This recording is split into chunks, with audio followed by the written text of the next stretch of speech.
Not only were there large numbers of enslaved Africans who helped to cut the wood, to bring the cornerstones, to help build the White House, but as you could expect, in many of the early administrations, slaves played a very important role in the household itself. But, Thomas Jefferson had a number of slaves there. Even as late as Andrew Jackson, he had slaves. His manservant, Alfred, slept not on the first floor, but on the foot of Andrew Jackson's bed.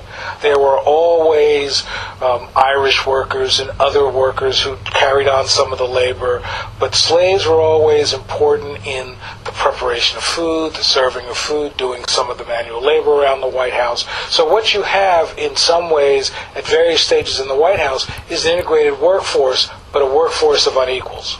The burden of race made it a little more difficult because you made sure that you did your job as well as you could because you were worried that people would take criticism of you or your job as criticism of the community at large. So in some ways, really, the White House is just a reflection of changing American notions of race.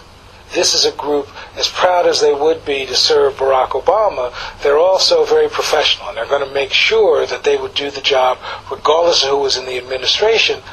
But I bet there's probably just a little extra twinkle, a little extra smile as they serve this new president. It's a moment that many of us thought would never occur. To suddenly be able to go from there through the struggles of civil rights, to suddenly see an African American not as the president of African America, but the president of America, that is something to be proud of. What you can see is that this White House staff, black, white, will be excited about this new president and will embrace this new president. And so I think it's just really the notion that we all are excited about the change. So in some ways, the White House is this wonderful lens into America.